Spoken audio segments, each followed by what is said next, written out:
Hey everyone, welcome back to the channel. It's great to be here as always. Thank you for tuning in. And today is a great day because we have some people melting down over suppressor numbers.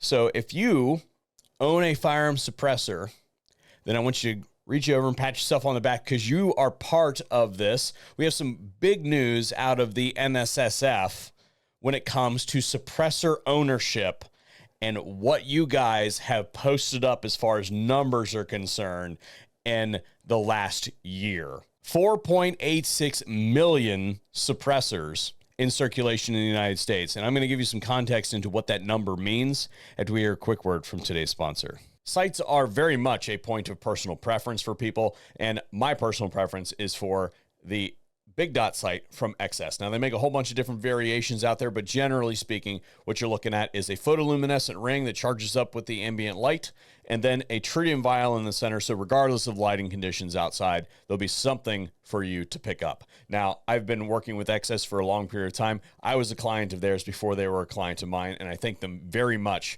for being a supporter of the mission here at the VSO Gun Channel for a long period of time.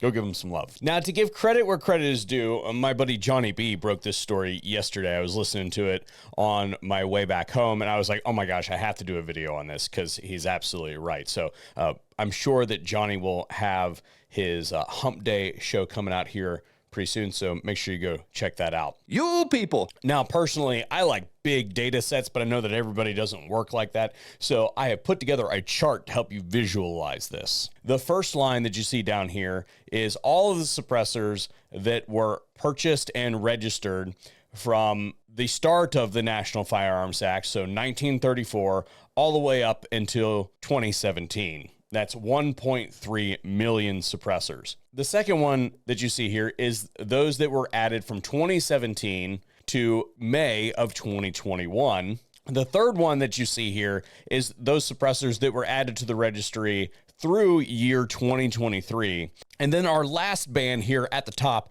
is all the suppressors that have been added to the NFA registry in the first 6 months of 2024. 1.4 million suppressors.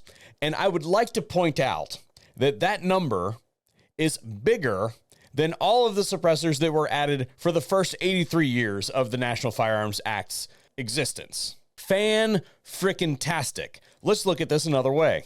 Yeah, absolute explosion. America, people. And of course, we have opponents of all things American absolutely melting down over it. This comes from thesmokinggun.org. I'll just read you a little bit of an excerpt.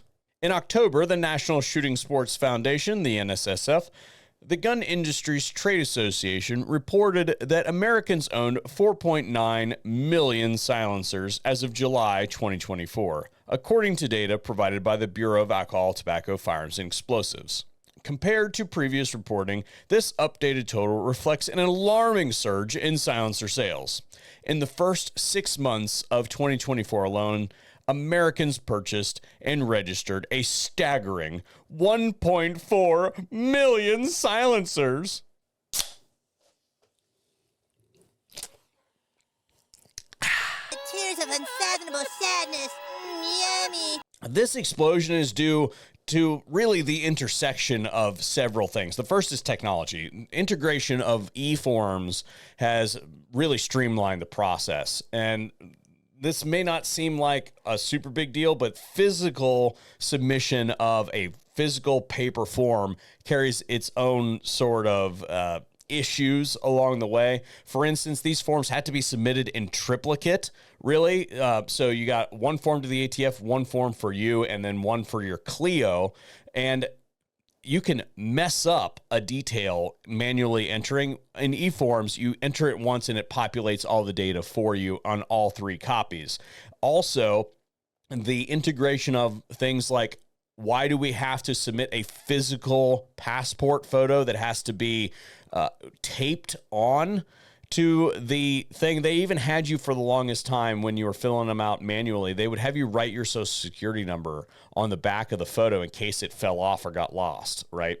Now you use your high resolution camera to take a selfie and upload it. And then they also have the capacity to integrate electronic fingerprint files. So you no longer have to, although most people do, submit a physical 2 copies, so duplicate copies of your fingerprints.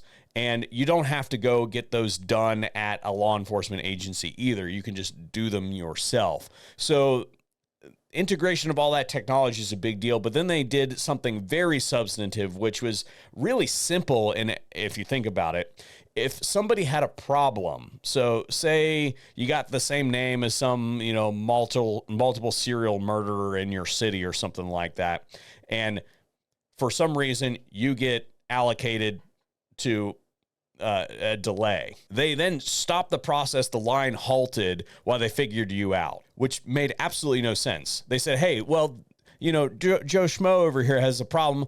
Let's move him beside the line and then allow the rest of the line to continue forward. That makes sense, right? Yeah, it took 89 years for the government to figure that out.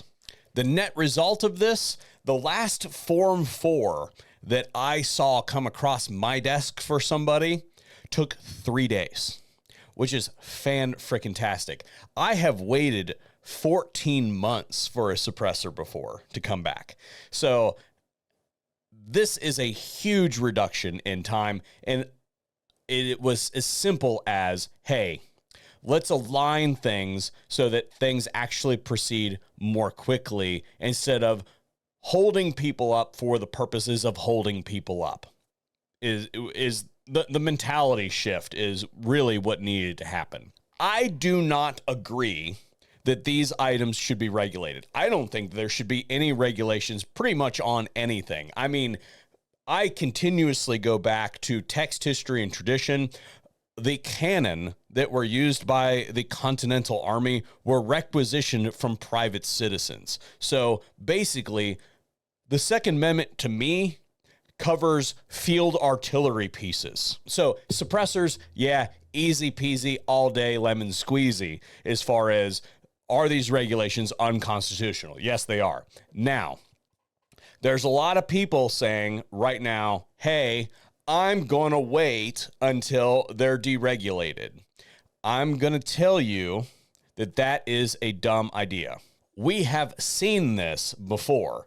Remember, while the Hearing Protection Act or the Shush Act is on the table with a government or a Republican trifecta, remember that they're still politicians, and you still have people like John Cornyn and I forget his name.